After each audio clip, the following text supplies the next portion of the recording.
can you just tell the people a little bit about what you've written thus far in January, just so they have a little bit of an understanding why we have selected you as the person to lead these sales calls? So far in January, we're the 14th, right around 120 something thousand. Target premium, not ALP.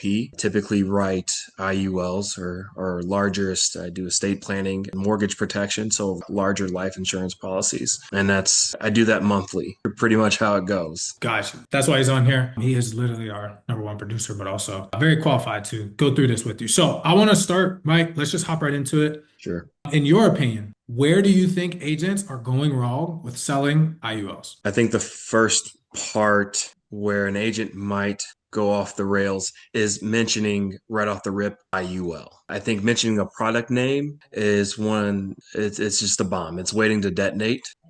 You never speak the product name in anything that you sell, but mainly with IULs. Try to avoid the name IUL. Come up with something else. I try to pivot off of people's pain points. If they're looking into IULs, I ask what was their strategy? Was this retirement based? Was it protecting their family? Are they looking in estates, planning? What's going on there? So that way they tell you the problem so you don't have to tell them the product. Once you give a client the product name, you are no longer the advisor. They are just going to chat GPT you or Google the information and go from there. And that could be damning to any agent because then you're comparing yourself against Google and you don't want that. Got you. So, Mike, I'm a new agent, and all I hear people say is in my intro, I need to be IUL, IUL, IUL, IUL, IUL. How do I frame the conversation, Mike, if I'm buying IUL leads without coming out and saying IUL? What do you say Okay. to those people? Use a little smoke. If you're just buying direct IUL leads, people typically, when they read something, they think it's interesting. They're not really going to download the name, they're going to download what it does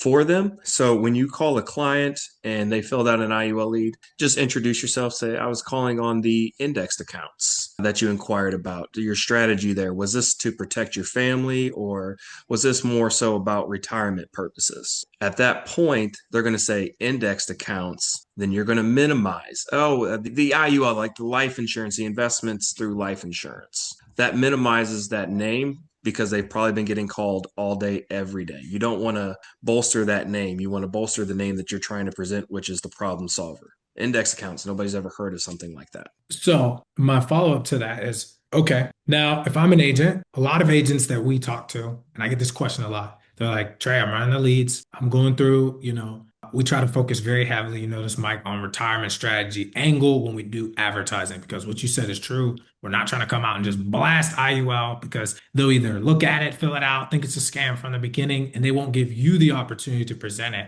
But can you go into how do you frame the call in regards to like the why? Now, I know it, but I don't know if the crowd fully understands. I think most people, the way these scripts that everybody is trying to give Yeah. people is just, yeah, man, right when the person just blasts them with, oh, this account does this and this and this. Like, what do you say to an agent? Because that's where I believe a lot of the agents that are running our leads are struggling because Mhm. they're trying to just, right after the intro, right? Cool, high intent lead. But now you're just going into, oh, this is what an IUL does. What do you think is a more effective strategy for an agent after they get past that intro to really start building value and figure out what the client actually needs? Sure. So once you get your foot in the door, that's when you become the advisor. You don't have to rebuttal if you tell them prior, right? So the same rebuttals that you guys keep getting afterwards. Well, what is this for? What does this do? Simply say, well, it depends. That's going to be the best response you can ever have to any client when they ask what something does. You say it depends because it depends on their scenario. These are structured accounts that can go based off of a client's situation. So when you say it depends, it really just depends. Are you looking, again, is this for like growing your money? Are we just trying to protect our family? Are you currently doing anything for retirement purposes? That's when they'll start talking to you about what they're doing towards retirement. And that's going to give you all the ammo. So you're going to pivot based off of that pain point of it depends. You do not, where a lot of people go wrong is they instantly start talking about the money. component of an IUL. Oh, this is going to grow your money. Guys, the IUL in comparison to brokerage accounts is very minimal. So when you go into that realm and you start comparing an IUL to a brokerage account, you're going to lose 10 out of 10 times. Instead, talk about the guarantees of the account, the guarantees of why you need an IUL as a cornerstone of your portfolio, the insurance, the long-term care, the critical riders, the cancer coverage, and the guaranteed growth base. You're leveraging their health instead of their funds. So if people are investing or contributing, $200 a month towards a regular life insurance policy, well, they can do the same with an IUL and have some cash return on the tail end. So they're not spending the rest of their life paying to die. Is it important for an agent before they start running IUL leads to educate themselves? What do you say? Absolutely. Guys, if you're running IULs, it's not just simple life insurance. These can get very complex very fast. Make sure you understand what you are talking about in your crediting options. If you're saying stock allocations, stop doing that. That can get you in trouble. Okay. You need to say crediting options because that's what it is. These accounts don't have stock allocations, they have crediting interest options on them. So wherever you're going, make sure you know the crediting options first. Make sure you know how to get them the max return out of that. If not, it's really simple. If they're looking for cash growth, just do soft for max accumulation. As you start going through this process, you'll learn kind of how to structure an IUL based off of the computer teaching you for those years. But if somebody's concern is for max cash growth in the account, just do max accumulation. If somebody's concern is more life insurance, they're not really concerned about the cash growth, right?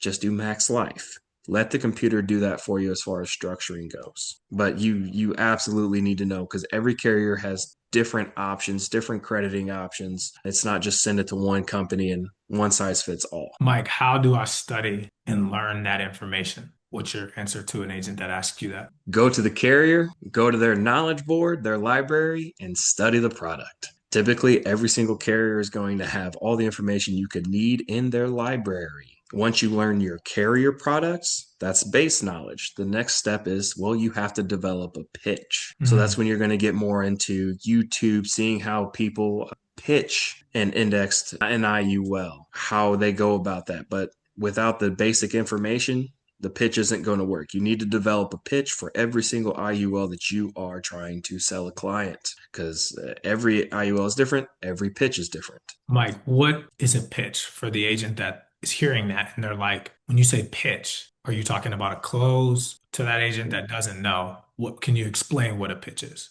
Yeah. So a pitch is a pivot point in the conversation that ultimately reels the client in. You've spoken to them for a little bit. They're kind of intrigued, but you need that pitch, that sales point that really says, that gets them to say, I'm in. That's your pitch. How you frame your sell is your pitch. If you have a good pitch, you're not going to have to really close anybody. They're going to sell themselves. So how you frame and pitch your product is going to be most important. If you have a client that is, I see a lot of people having issues with individuals who are only, oh, I got somebody who's 35. I can't sell these guys, right? That's one of your biggest pitch. They're going to have a very large vehicle compared to most of their other IRAs that they may possibly have with an adjustable ceiling, right? You get to create this massive portfolio that has a very high ceiling for them that they can dump extra funds off on and in retirement utilize that or have liquidity prior to the age of 60. Most other accounts don't do that. In IUL, you can have liquidity before the age of 60 without getting taxed on. What's the pitch, Mike, for people that are over 60? We often hear, Yeah. I can't sell somebody over 60. What do you say to that? So any pitch over for an individual 60 and above depends on if they're working or not working. If they are still working, you can run a pitch based off of their current. The goal is never in sales, guys. The goal is never to increase someone's bills. You want to find out where they're already spending the money and reallocate the assets. So one of my favorite words to use when I speak to a client of that age is diversify. You need to diversify. You have all your money going into these tax accounts. You need something to protect yourself. You need some kind of tax shelter. In this instance, instead of having to spend 100,000 plus, right? We can do this with monthly contributions and do more of estate planning. Get all your retirement in place to protect yourself. So we're not having to worry about if we get cancer or if we become disabled, your retirement's still protected on that end. And we can use this as a cornerstone piece to make sure that stays in place. And we just reallocate assets. They're spending $600-700 a month for long-term care. Okay, let's reallocate some assets and make some adjustments. And then now we have this in place too. But Mike, they can't get qualified. Not a problem. So if somebody can't get qualified for an IUL, what I like to do in those instances, you're still walking away with a sell because there's still that problem of they are not insured. Depends on the severity. But what I like to do if somebody can't qualify for an index universal life policy is convert them to whole life. I explain that basically by telling them now, guys, so an IUL is like a premium account. It grows at a higher interest rate. If we don't get qualified for that, we can still have some around 3 to 4% growth in an account that's lesser. We'll just do a base account. That base account is whole life. So you're selling to somebody anywhere between 25, 50,000, whatever the case might be of whole life. They're putting money in where they can still have cash value in. The money still grows annually for themselves. And it's the same kind of account. And I let them know that if their health gets any better, whatever the case might be, we can always reapply down the road for the more premium account. But at this point in time, we can have this set in place so we don't have to worry about increasing premiums, whatever the case may be. You were the first client I've ever had to tell me the reason why you love our text verified mortgage leads is because of what you can sell them that isn't always popular. Can you walk an agent through why you're the one that told me this, Yeah. explain to me that it's actually probably the most ideal demographic? Can you explain that to them and kind of that conversation that we had? So you guys got anytime there's marketing, one of the things that where I really love the text verified was most of those individuals, listen, people with a lot of money that have advisors, whatever the case might be already, they're not going through that kind of program. I know you guys want to get the big deals, right? But that comes with a name. When you're starting out in insurance or you're building your business, your book of business is going to lead you to bigger business. So your goal should be build the biggest book of business possible, which means you want to hit the center of the demographic, which would be text verified. People staying up late night, they're sick of working, they have all these issues, they're going through advertisements, they're filling out this, and they're confirming that they filled this report out. Those individuals are looking for help. So that's the kind of demographic you want. Yes, maybe we have to call them a few times. You know why? Because they're working.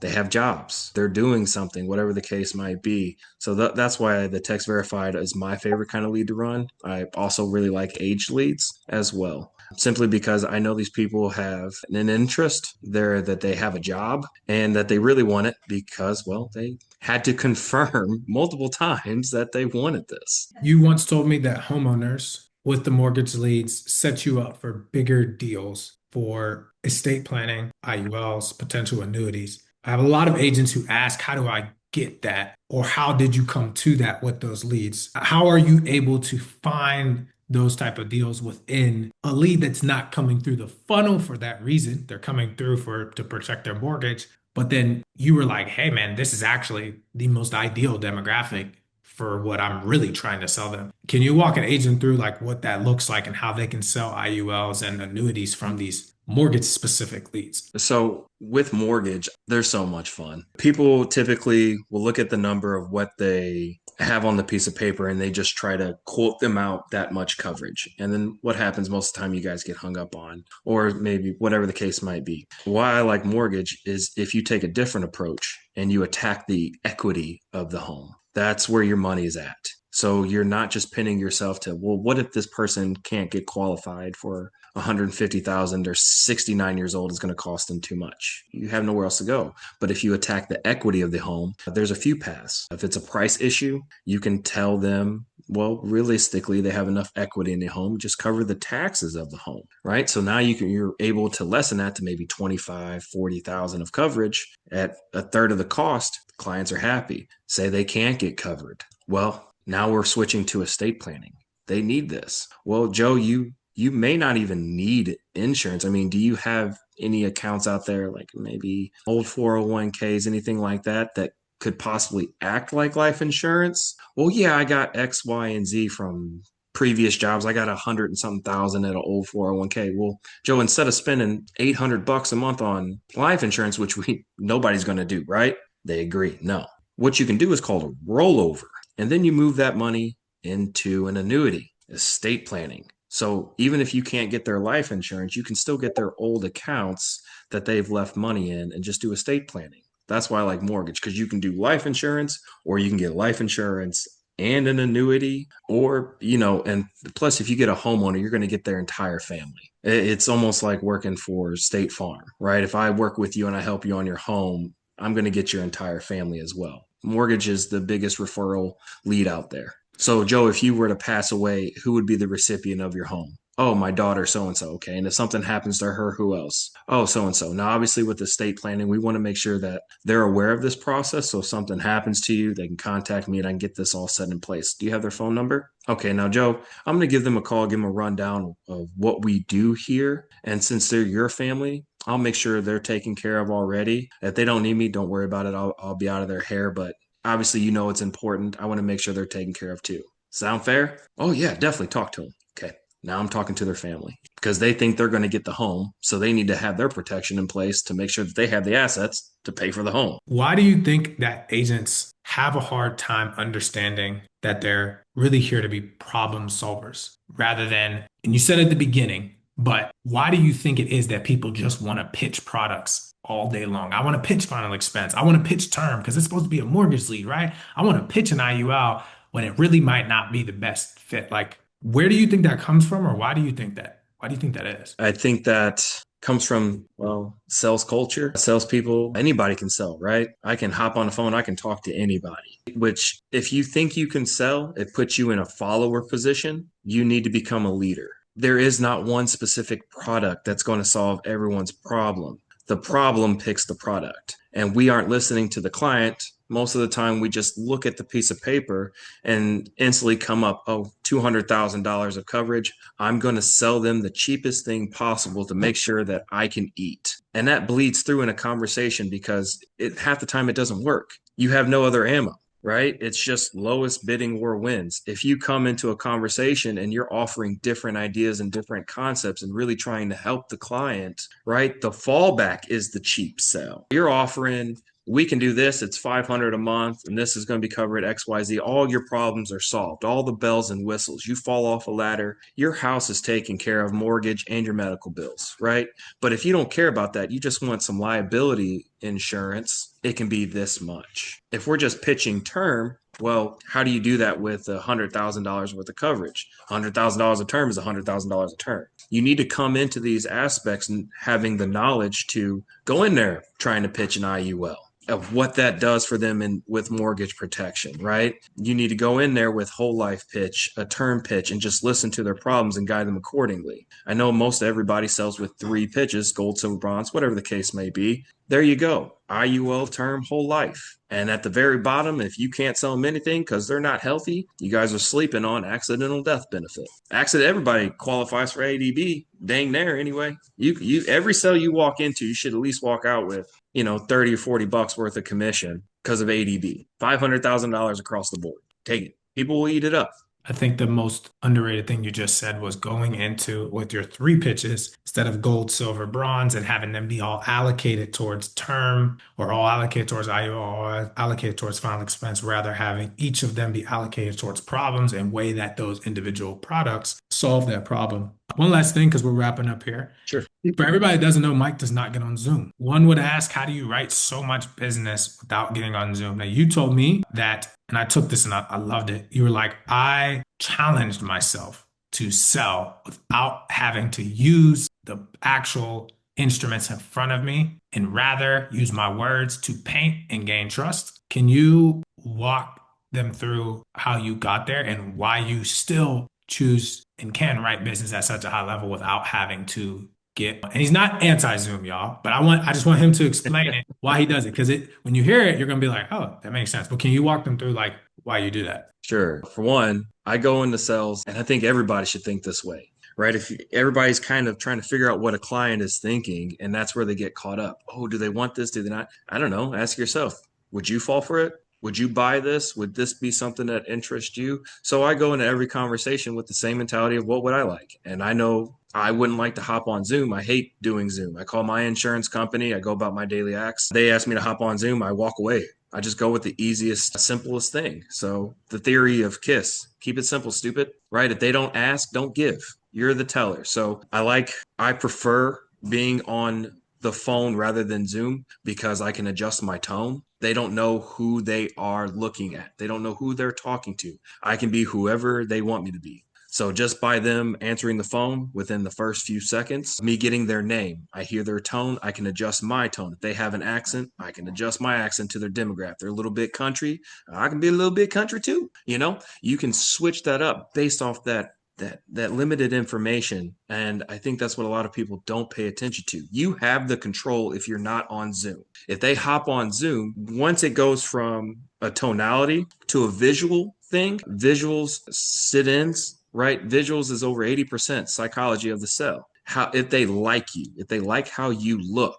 I'm covered in tattoos, right? I have beard, hair, face tattoos. Chances are clients are going to like me right away. So I just took that equation. You don't get to see me. And I let my voice do all the work. So I like the control of being on the phone. If you're just on the phone, you have 100% total control of the conversation. I think that is probably one of the most underkept secrets that you hold, whether you know it or not. Because I'll say the other part, because Mike's being a little shy. He was like, challenge yourself to not have to get on Zoom and watch how much you need to use your words. If you all heard him sell, it would really change the way you talk to clients. Because when you're selling at that high a level, we're halfway through the month, written over $100,000 in business, you have to use your words, use tonality, and in my opinion, genuinely care and like take time to learn what's best for the client because there is absolutely no way you are getting that much trust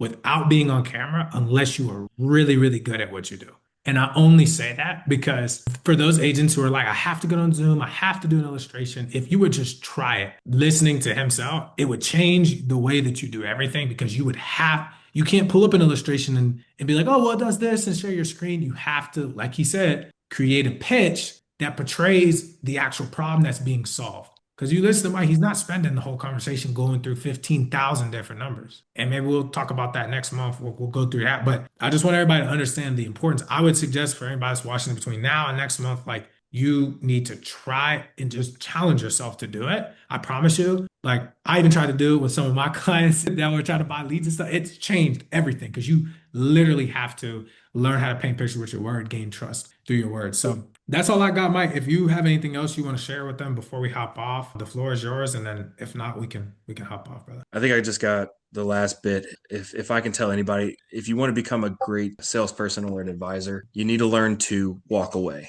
Be the first to walk away in a conversation, you'll get the sell. If you're talking to a client and you're framing the conversation, everything's going great, and you're like, okay, well, $100,000 would be, $60. And they're like, well, no, I don't, that's too much, right? You didn't walk away anywhere in that conversation. You need to find a point in the conversation where you're talking to the client, but not necessarily like hang up the phone on them, right? But make it seem difficult that they might not qualify. They may not get this special thing. And if somebody's just saying, well, that's just too low, it is what it is. I can try to look for other things, but as of right now, as it stands, based off records, here's where we're at. You have XYZ problem. What do you want to do? Where do you want to go from here? And just be quiet. Those are how you're going to get your hard sales. You got to be willing to walk away. Don't pander to anybody who's trying to get you to go from $60 to $48 to $47.50. You got to learn to walk away. Why? Yes, you might get the sell in that moment. Yeah, I really got them, right? And then 2, 3 weeks later, you notice you get this nice little charge back. So a sale isn't sale until it's final, and it needs to stay on the books for at least 6 months to a year. Start picking your clients. You want to do successful work in life insurance, it is not super fast. You have to pick and choose your clientele because your clientele your first year is going to be your business the second year. And if you don't build the first year, you're going to be trying to build it again the second year. You won't never catch running ground. Learn to walk away from a bad sell. That's a good way to wrap up. I So appreciate you, brother. Until next time, guys, if you all have questions, you watch this, get in contact with us. We'll make sure that we ask them. Appreciate you for harping on, brother. And we'll always. see you guys next month. Appreciate you.